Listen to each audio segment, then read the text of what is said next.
Hey there, A's Day fans. Welcome to our Friday edition of our show. We have survived another week. Appreciate you stopping by to kick off your weekend with us here at A's Day to hear our thoughts on everything athletics baseball. Today is Friday, August 14th. We've got a good show for you. Well, not necessarily in terms of the most positive news, but we'll start on a little bit of a low note and end on a high note without a doubt. To kick things off today, we are going to recap what went down earlier in the week with a 3-game set kicking off against the AL best Tampa Bay Rays on Monday. Unfortunately for the A's, the Rays completed the 3-game sweep. We are going to do a quicker recap as we are going to be leading this episode right up until first pitch later on tonight as they are set and in preparation to take on the Texas Rangers in a new series to continue the A's homestand. So we're doing it a little bit different today. No 3 stars just because that is our rule. When the green and gold gets swept, we are not going to award that losing performance. From there, we are going to discuss a transactional move as Drew Rom was claimed, and we do have a little bit of an injury update on the Big Amish. You'll want to stick with us to the back half of today's show. And before we get on out of here for the weekend, we are going to preview their next opponent as they are set to kick off the first of 3 later tonight against the Texas Ranger, a familiar AL West foe. We'll do our normal preview of game times, starting pitching probables, get to know those Ranger starters these A's hitters will have to fare against, get to know the Rangers, how they've been performing, make our usual predictions, and then get ready for Gage Jump to twirl a pearl. So much A's baseball to talk about. Excited to be here behind the mic on this Friday edition of our show. Without further delay, we also do have a fun new opening song for A's Day. Hope you enjoy. Be sure to reach out to us on social media to connect, to share your thoughts. For today's episode, we'll play the full version, but moving forward, we'll shorten it a bit so it doesn't take up too much duration of future episodes. But want to share the fresh piece with you so you hear from start to finish. Again, hope you enjoy. Let's get to it. Holy Toledo. Let's go A's.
All right there, A's fans. Let's go A's. How about that for an opener?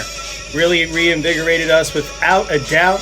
Hopefully, a little spark with some tunes. Hopefully we'll spark the green and gold to filling up the W column more frequently over the final stretch here towards the end of August and all throughout September. But let's get to our first topic. Again, hope you enjoyed that new song. It was a pleasure for us to create, to share with you, the lovely audience. I'm sure we'll be tinkering with it over the coming years, but for now, certainly encompasses where this team is at now and where they're looking forward to for a promising future. Let's get to what happened earlier in the week, recapping their 3-game set against the Tampa Bay Rays. A's were back home in Sutter Health Park this Monday night following a series win up in Boston. Game 1 featured a pitching matchup of recently acquired Freddie Peralta going for the Rays, going up against A's left-hander Jacob Lopez.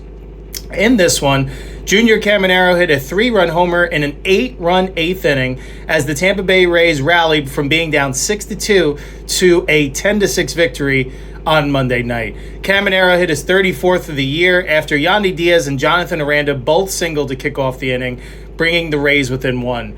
Chandler Simpson's RBI single tied the game, and Taylor Walls hit a 2-run single to give Tampa Bay an 8-6 lead. Diaz hit a sacrifice fly, and Aranda hit an RBI single in his second at-bat of the inning to make it 10-6. Rays reliever Chris Roycroft pitched the 7th inning, giving up 3 hits and 3 earned runs. He ended up being the winning pitcher of record. Starter Freddie Peralta pitched the first 6 innings with 5 strikeouts, 3 earned runs, and a walk, earning the quality start and the no decision. Diaz homered on the second pitch of the game to make it 1-0 Rays immediately.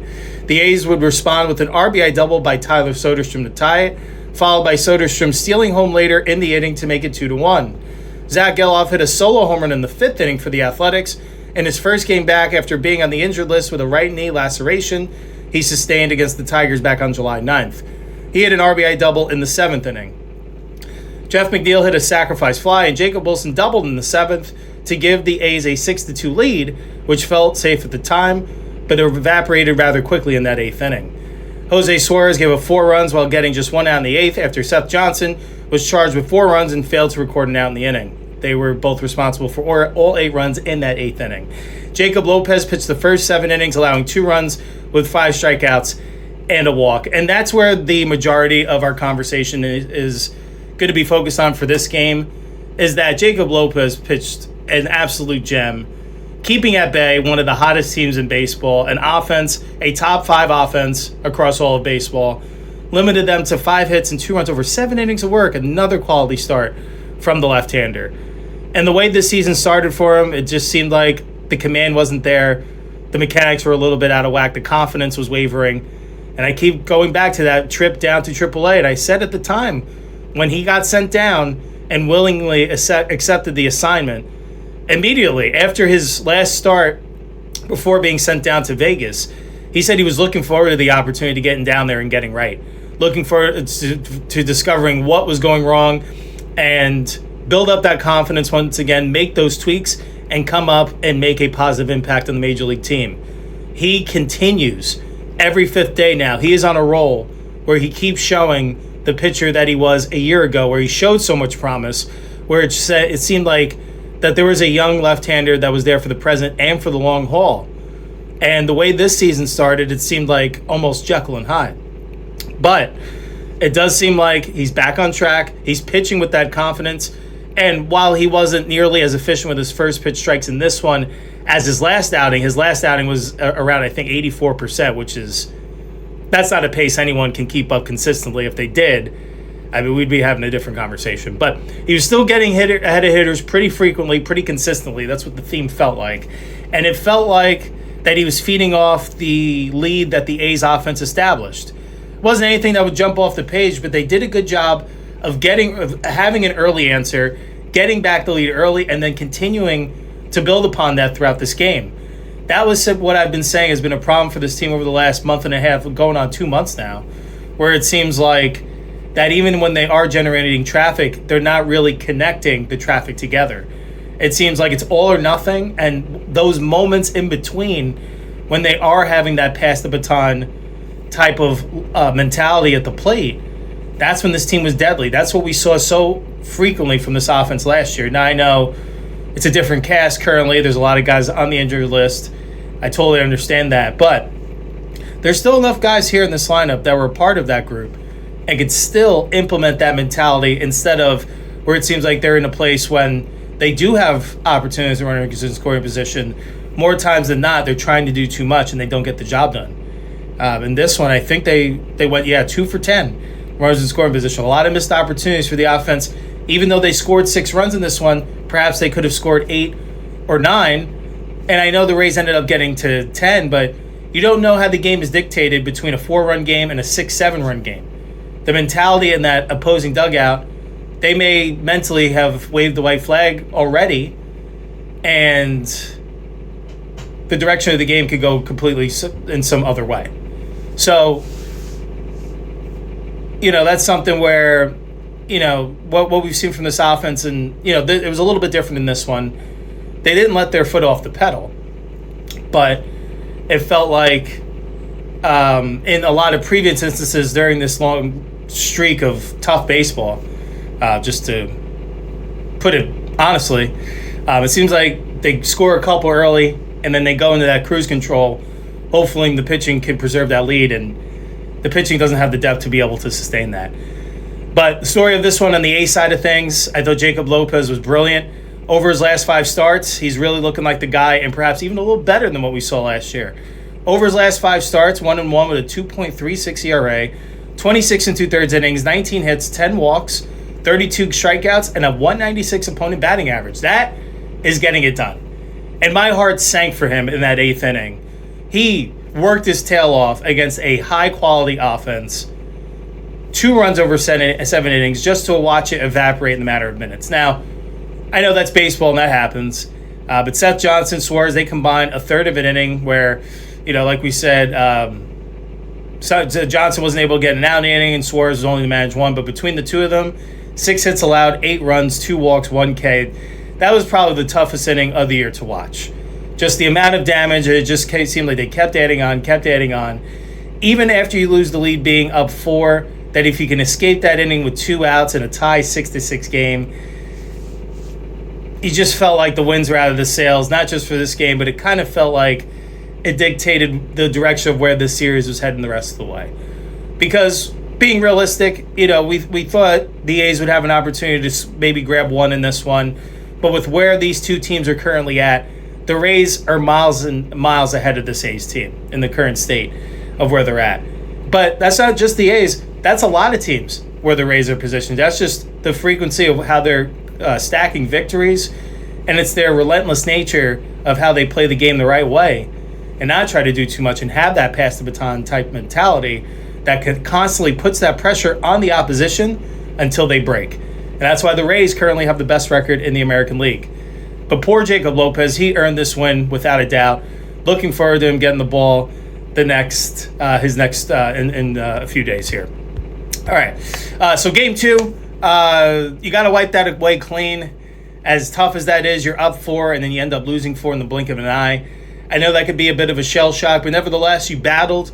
You had that team on the ropes. Now go out there in your home ballpark and get it done. Let's see if that would be the case. Well, I think we gave it away at the top of the show. But in this one, Taylor Walls homered from both sides of the plate for the second time in his career. Nick Martinez tossed a complete game, and the Tampa Bay Rays won their 8th straight game 12-4 this past Tuesday night.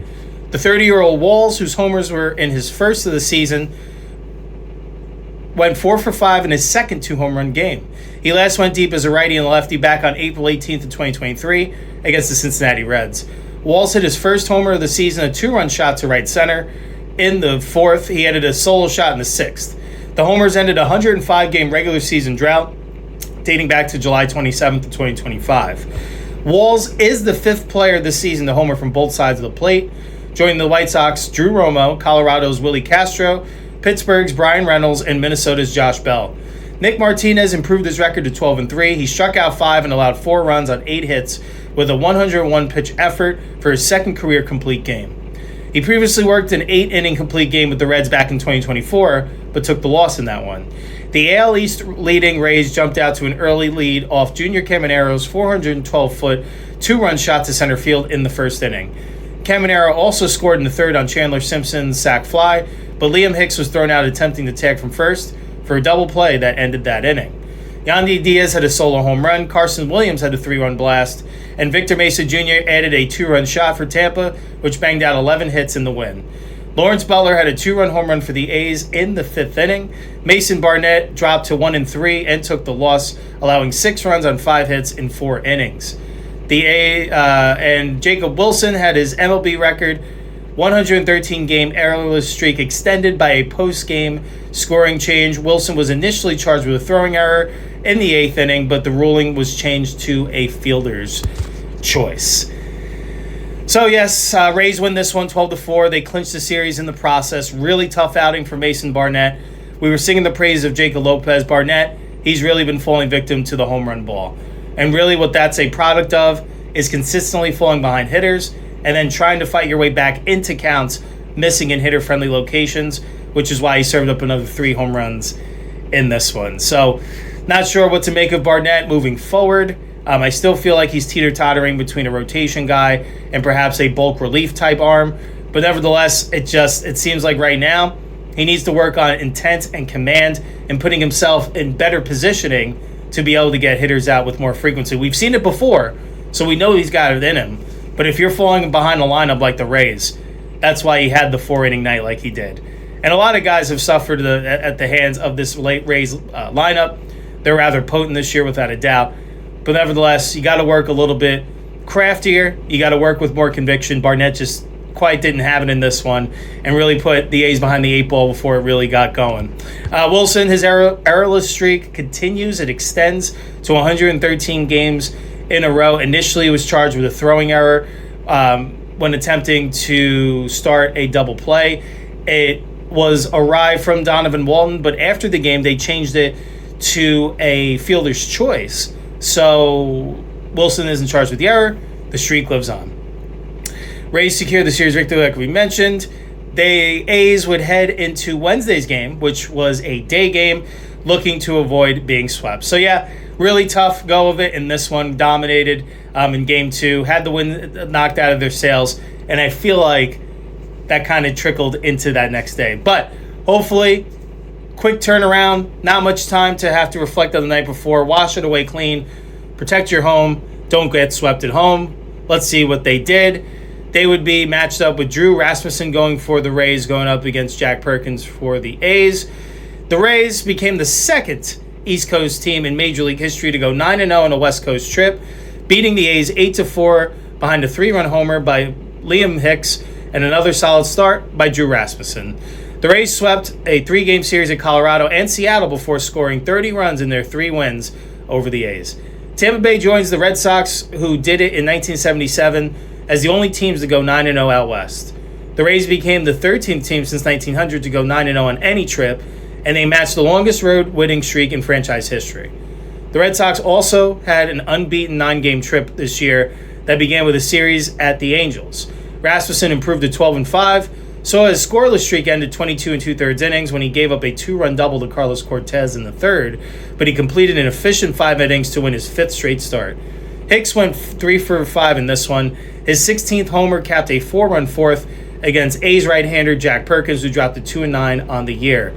Johnny DeLuca also had 3 hits as Tampa improved to 74-46 and improved to 33-28 on the road. Zach Geloff hit his 13th homer, and Lawrence Butler added his 9th for the A's, who have lost 3 straight and 9 of 11. Richie Palacios had an RBI single in the Rays' 2-run second. Cedric Mullins made it 3-0 in the 3rd with a 2-out RBI double. Yandy Diaz, Jonathan Aranda, and Junior Caminero had consecutive 2-out singles in the 4th to make it 4-2. Diaz added an RBI single in the 8th. Perkins would end up giving up 7 runs, over 6 of them earned, on 12 hits and 5 innings of work. The right-hander is a drop to 0-7 over his last 11 starts. So, A's, they get swept in this one. Perkins, he got roughed up basically from the start and all throughout. 12 hits allowed in 5 innings. That's a lot. I guess you could say he was at least filling up the strike zone, but I think a little bit too frequently in this one. Didn't really have a chance. This Rays team is relentless. They really don't let off the gas pedal, and that is why they have the best record in the American League.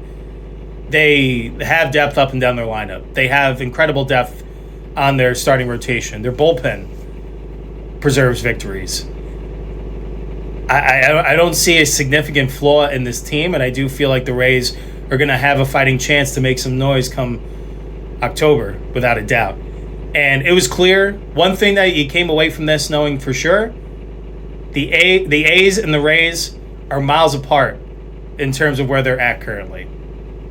And I think the A's have a lot of work to get there. Something ain't right. I know the injuries have played a significant part of not having that continuity throughout the year for a significant portion of the season. They're still without Kurtz. They've been without Rooker. We know the story. But something's missing there too as well, because I do feel like there are enough guys that have been here for an extended period of time now for this season that you'd be able to at least see some glimmers of. And I guess we saw it in Boston, but just think we would see it a little bit more trickled in and out of various series where it's not so yin-yang like this. But that's where they're at. They dropped to 47-74 after being swept in this 3-game series. No 3 stars today, like we mentioned. We're sticking with our rule. We don't award performances in a losing effort, a significant losing effort. Now, we're over and done with that. Rays are done with. Now, hopefully, brighter horizons lie ahead.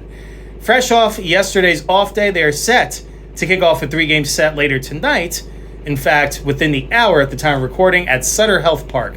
But first, let's get an update on the health of the Big Amish. So, there's a good chance that Nick Kurtz's season, unfortunately, is over. A's manager Mark Kotsay says that the first baseman's right thumb will be immobilized throughout August after he received a platelet-rich plasma injection last week. He said, 4 weeks of no mobility. You probably can do the timeline and think through the scenarios in front of us for Nick, he acknowledged. Kurtz has battled thumb pain since at least the middle of July. He landed on the injured list with a thumb capsule sprain that shelved him from July 10th to the 25th. Kurtz returned for a 7-game stretch in which he had only one hit before the thumb shut him back down. Kurtz's absence has been one of the reasons for the A's melting down this summer. In the middle of June, they were 500 and within a half game in a wide-open American League West. The A's are a staggering 9-34 since then. It's unheard of. While a terrible pitching staff has been the main problem, they have a punchless .233 batting average, a .293 on base, and .373 slugging percentage team batting line since the beginning of July.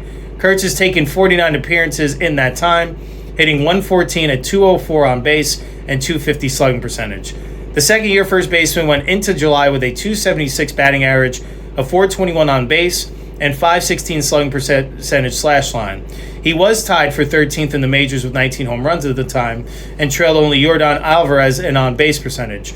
Only 6 hitters had a better OPS. Even if this was a little step back from Kurtz's otherworldly rookie season, he's among the 10 best offensive players in the game at full health.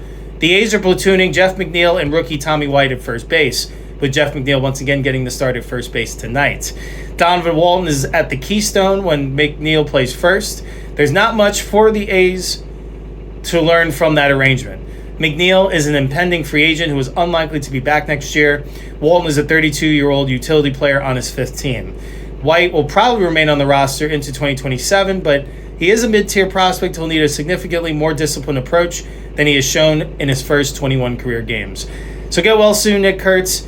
If I had to guess, with where they're at in the season, we'll probably see him in 2027. So we'll have more of a wrap on Kurtz after this season comes to a close, where we do our season review. Just like when we do our previews for each player in a team preview, we're going to do the same once the season concludes. So we'll do more of a dive there, but a few good moments definitely for Kurtz, and definitely an all-star season. I mean, maybe not this out of this world type pace that he was on last year, but hey, obviously a lot less tape on him last year than this year. There's a lot more familiarity of Kurtz throughout the league this year, so you're going to pitch him a lot more careful. I mean, the on base was still in the elite level, the OPS towards the top of the league, the home runs were still coming. But it's really unfortunate how this season came to a close, most likely for him. With you could tell that he was in a significant slump, and it didn't really make sense why, aside from the fact that he was battling something, and now we know what was going on. So it makes a lot more sense. Nick Kurtz, the Big Amish, hope you get well soon. And if the reports do change, and you do come back towards the back end of this season, hopefully see you mash a few more into the West Sacramento night before the season's all said and done. But from the reports, and especially from what his manager said, I would say it's a 90% plus chance that we don't see Nick Kurtz again in 2026. That's just my belief, especially, they're not going to be really pushing for the postseason. No need to run it back with him. I'm sure he's really itching to get back in the lineup because he is a competitor. He's a ball player. You don't want to miss games.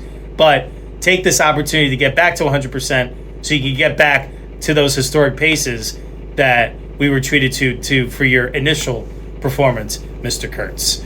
All right, so let's get to a little business side of things in terms of a transaction that went down. The A's claimed Drew Rom. They claimed the left-hander from the Brewers.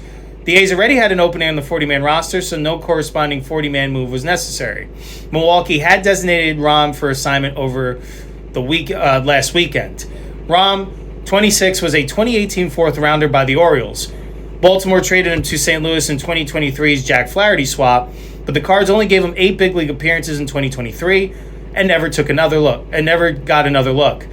Injuries played a significant role in that, as a biceps and shoulder issue eventually led to Rom undergoing surgery early in the 2024 season. He missed the entire season and only made it back to the mound for 23 and a third minor league inning frames in 2025. The Cards removed Rom from the 40-man roster last November, and he signed a minor league deal with Milwaukee in December. The Brewers selected Rom to the 40-man roster in early June.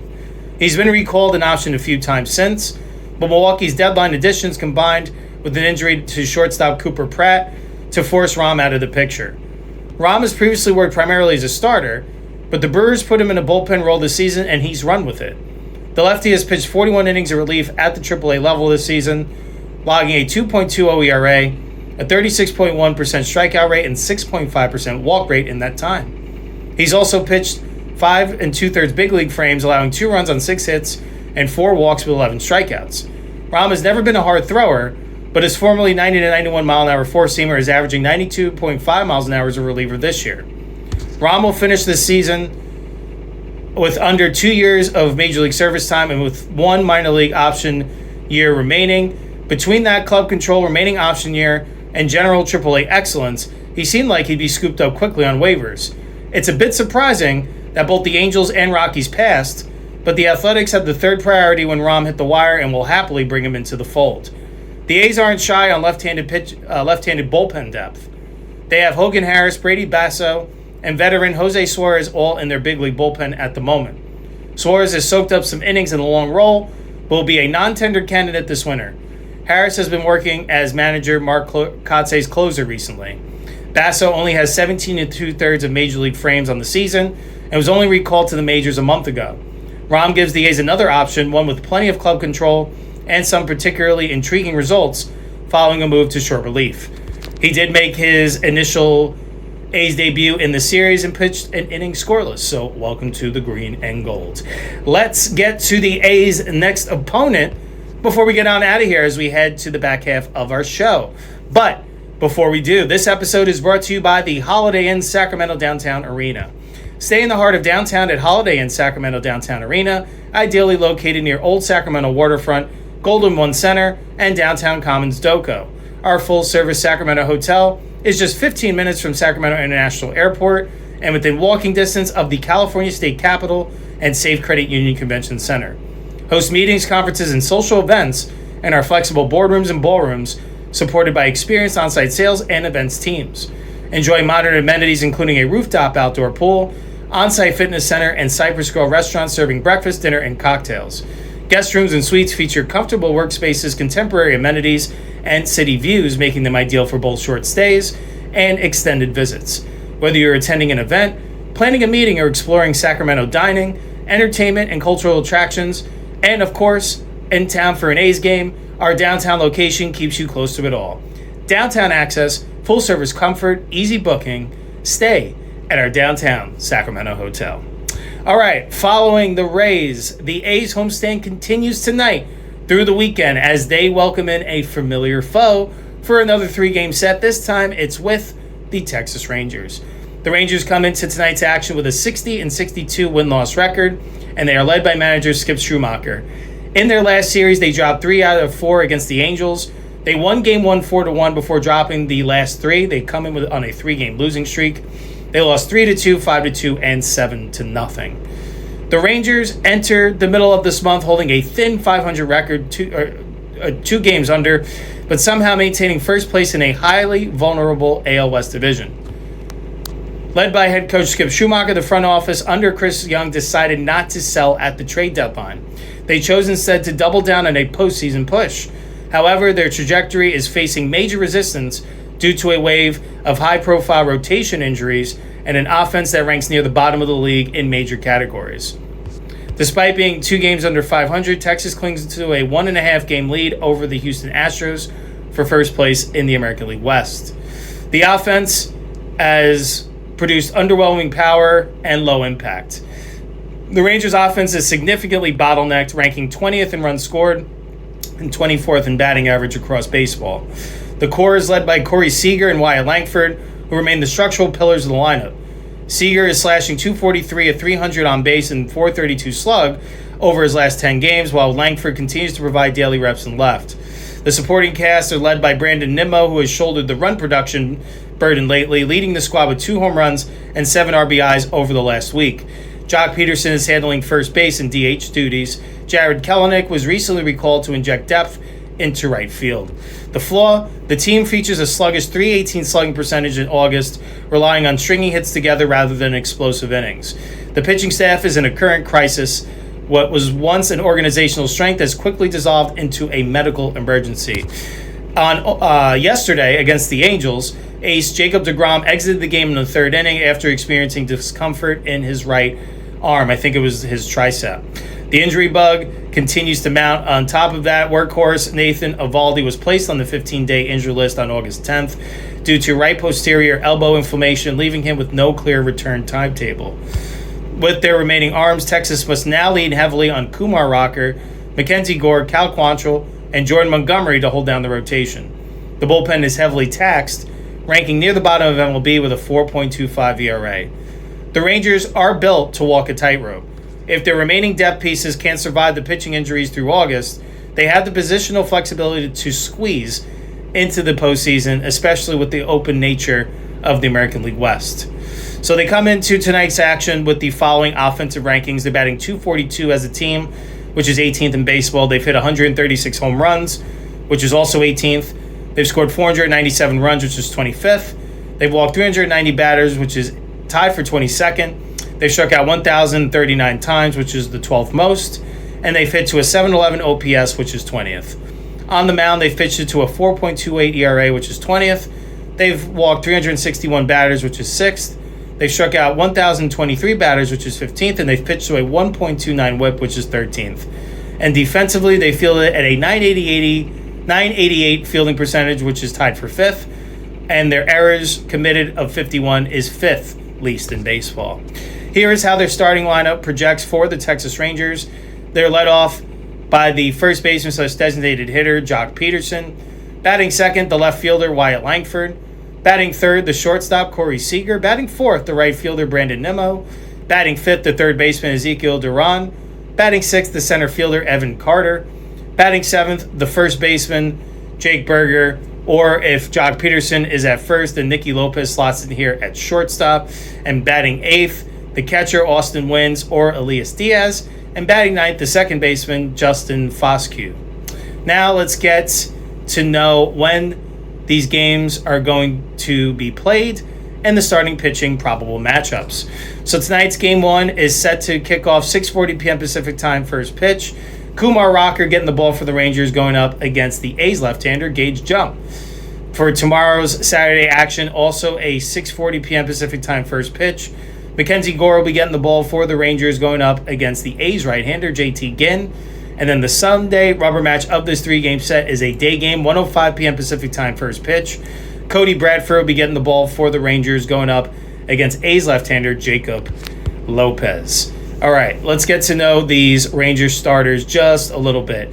So Kumar Rocker, as of this month, highlights an incredibly physical, hard-throwing right-hander for the Rangers rotation who boasts frontline starter tools but continues to struggle with consistency, workload management, and recent mental lapses. Rocker has flashed elite bat missing stuff mixed with heavy midsummer regression. Rocker's game continues to rely heavily on a dominant power pitching mix. The slider, it remains his absolute bread and butter signature pitch.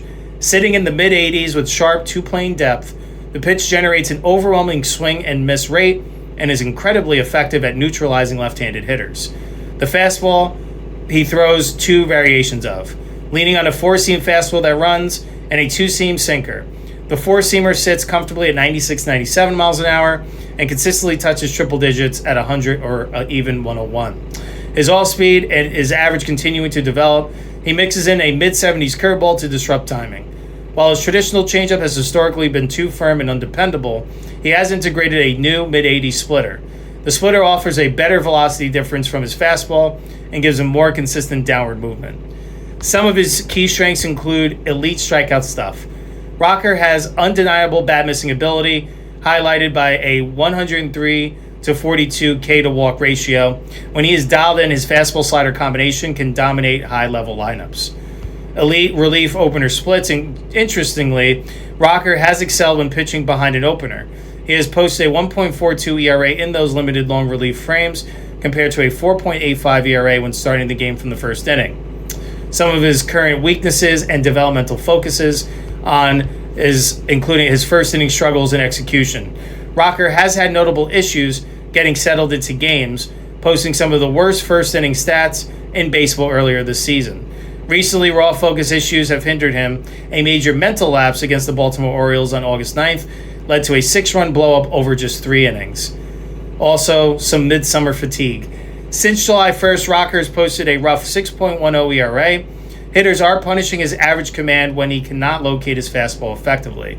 He also is working with some workload limitations. Because he missed significant time in previous years due to Tommy John surgery, the Rangers are actively looking for ways to cap his innings down the stretch of the 2026 season to protect his long-term health. As for Game 2 starter, left-handed pitcher Mackenzie Gore, recently in his this month's performance, highlights a massive surge in performance. He gave up just 1 earned run over 11 1/3 frames in consecutive August starts against the Giants and Angels, notably registering a season-high 22 whiffs back on August 10th. Gore relies on a diverse 5-pitch mix featuring excellent velocity and elite miss basis traits for a left-handed pitcher. He works with a 4-seam fastball, sits at 94 to 96, touching 97 plus. It features elite above-average vertical ride that generates high swing and miss numbers at the top of the zone.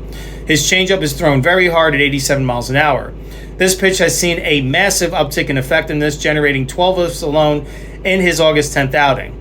His slider cutter, he mixes a hard 86-mile-an-hour gyro slider with a blazing 90-mile-an-hour cutter. The cutter generates a high volume of fly balls and whiffs. His curveball sits in the low 80s with a sharp 12-6 downward bite. It acts as a primary weapon against right-handed hitters.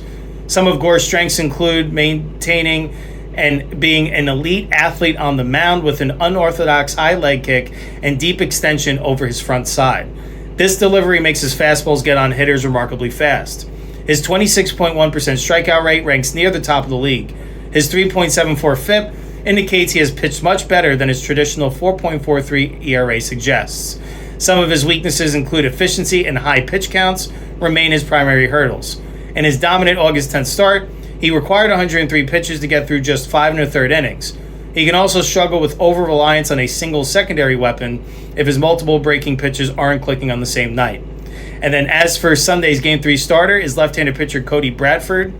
He is currently pitching with full health after recently returning to the mound earlier this month after recovering from a major left elbow injury that required internal brace surgery and sidelined him for the entire 2025 season. Through his first 2 big league starts back from injury, he has posted a 2.38 ERA and a 1.15 WHIP over 11 1/3 innings. He's not a power pitcher. He does not rely on high velocity to beat hitters. He works with elite extension, standing at 6'4", and releases the ball very close to home plate. He works with a deceptive delivery. His throwing motion hides the ball extremely well. His fastball gets on hitters quicker. Because of his long reach and deception, his low 90s fastball feels much quicker to batters, and he's extremely smart. Manager Skip Schumacher noted that Bradford takes detailed notes between innings and constantly changes his pitch sequences to track hitters. Bradford works with a four-seam fastball. He sits around 89 to 91 miles an hour. He likes to throw it high in the strike zone to get swings and misses. His changeup, this is his absolute best pitch. It sits around 80 to 82 miles an hour and drops heavily. The speed difference between his fastball and changeup leaves hitters completely off balance. He is comfortable throwing it multiple times in a row to both lefties and righties. His slider is a low 80s breaking ball that he uses to keep hitters guessing. His cutter is a high 80s pitch with short, sharp movement. He uses the exact same arm motion as his fastball so hitters cannot predict it. He works with incredible efficiency. In his second start back on August 11th, he threw 7 innings on just 75 pitches against the Angels. He became only one of 3 Rangers pitchers since 1988 to pitch that deep into a game with so few pitches. He works with pinpoint control. He rarely walks batters and aims to fill up the strike zone. Mechanics check. Despite a great ERA, Bradford mentioned after his last start that his body felt great, but his throwing mechanics felt a bit off. He's actively working to smooth out his movements as he regains his stamina. So those are the Rangers' probable starting pitcher scouting reports. Now let's see how these A's hitters have fared against these Rangers pitchers in the past. So against Rocker, lifetime, Jacob Wilson is 5 for 9. Tyler Soderstrom is 4 for 7 with 3 doubles and 3 walks. Carlos Cortez is 2 for 5 with a triple and a double. Lawrence Butler is 2 for 9 lifetime with a home run. And Jeff McNeil 1 for 4 with a walk. Against Mackenzie Gore lifetime, Jeff McNeil 8 for 14. Jacob Wilson 3 for 5 with a double. Jonah Heim 1 for 3. Alika Williams 1 for 2. And Brian Serven 1 for 1 with a double. And against Cody Bradford lifetime, Butler is 4 for 8 with a home run, a double, and a walk. And I think that was it. There wasn't too much extensive history there. All right, now here are some Rangers players to keep an eye out for. So you want to watch designated hitter / first baseman Jock Peterson. He's hitting .250 on the year with 22 home runs, 46 RBIs, and 849 OPS. Which does lead the team, the OPS, and the home runs. Right fielder Brandon Nimmo is the next Ranger to watch. He's hitting .274 on the year with 13 home runs and 47 RBIs with a 784 OPS. And the third player to keep an eye on is third baseman Josh Young. He's hitting .294 on the year with 9 home runs, 35 RBIs, leads the team with 23 doubles, and is hitting to an 802 OPS. All right, it is prediction time before we get on out of here and get ready to watch some A's baseball. First, we are going to make our A's Day A's home run prediction. For this series, we select Lawrence Butler is going to homer at least once in this series. He hit 2 home runs in the Rays series previously. I think Butler's really found something at the plate. We're seeing his increase in extra base hits climb consistently. I think he sees another one over this weekend. He's at 9. Let's see him get to a nice round 10, and let's see just how hot Butler can get over this final stretch. So we're selecting Lawrence Butler to homer at least once over this 3-game series. And as for our series prediction, we know they're coming off a tough 3-game sweep where they got mainly dominated, but the Rays are in a different stratosphere. I do think in the way the Rangers are coming stumbling in just a little bit. They've taken some blows to their rotation. The offense really hasn't been potent. Now they may go into a hitter-friendly environment and seize the opportunity and hopefully, and for their sake, try to turn things around, but hopefully for the A's sake, that they're catching the Rangers at the right time. And I think just based on the starting pitching matchups, I think the A's are catching the Rangers at the right time. So we are here at A's Day going to predict for this series that the A's are going to win this series 2 out of 3. We think they're going to win tonight 5-2 behind Gage Jump. And we also think they are going to secure not this series, just this another victory tomorrow, but the series victory tomorrow by winning 6-3 before not completing the sweep. And I think the Rangers bats will get a little bit going later in that game. They're going to win 8-1. So hope you are able to settle in a little bit and enjoy all of the A's baseball action this weekend, as once again they are set to welcome in the Texas Rangers for a 3-game set. First pitch is 6:40 p.m. Pacific time. Kumar Rocker going for the Rangers, going up against A's left-hander Gage Jump. Hope you enjoy. Let's go green and go gold. Let's go A's. Let's see them put some numbers in the W column. And with that, that brings us to the close of another edition of A's Day. Appreciate all of your support in kicking off your weekend with us here. We are excited to enjoy all of the A's baseball this weekend, and then we will be back right here behind the mic for Monday's show. We will recap what goes down in this Ranger series, share any A's news that comes across our desk over the weekend, and then lead us to our next series preview as the A's will be next taking on the Minnesota Twins as the homestand continues. And then we'll have a little treat for you at the end of the show as we had the pleasure of meeting tonight's starter, left-handed pitcher Gage Jump, who made a public autograph and photo appearance at Card Vault by Tom Brady's Sacramento yesterday. Shout out to Gage Jump for taking time during his off day.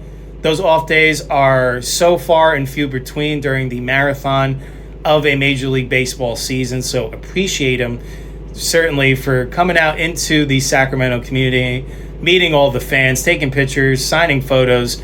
Great time.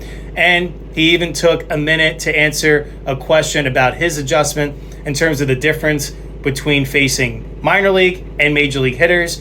We are going to share that at the back half of Monday's show, and we'll also share it on our social media sites as well. As a reminder, on Instagram at A's Day Baseball Podcast, on X, formerly known as Twitter, at A's Day Baseball, and be sure to check out our YouTube channel where we'll also post the one question interview as well. Shout out Gage Jump, really nice guy, seemed to really take the time with all the fans that were in attendance. It was nice to see all the green and gold in that shop, and looking forward to hearing your thoughts on what you think on what Gage Jump had to say. You'll have to wait until Monday, and you'll need to stick with us through the end of that show so that you can hear from the sensational left-hander. So, hope you all have a wonderful weekend. We certainly enjoy every opportunity we get to talk about this team. Even though the going has been tough, this young core, they're building something. They're gaining experiences that if they can remain resilient in the toughest of times, I do know brighter days are ahead for this talented group. They just got to get healthy. They got to learn when they're whole, and perhaps build something over this final stretch to really get it going in 2027 and beyond. The talent's there. This team wants to win for each other, without a doubt. Just got to start putting it together a little bit more collectively. That's all I have for you today. Once again, I'm your host, Joe Grado. Thank you all for stopping by. Appreciate all of your support. We love talking A's baseball, and we love every opportunity we have to meet with all of you. Take care, everyone. Have a great weekend. Hopefully you're enjoying 3 A's victories, and we'll be back here, same spot, for Monday's show. Until next time, Holy Toledo, let's go A's.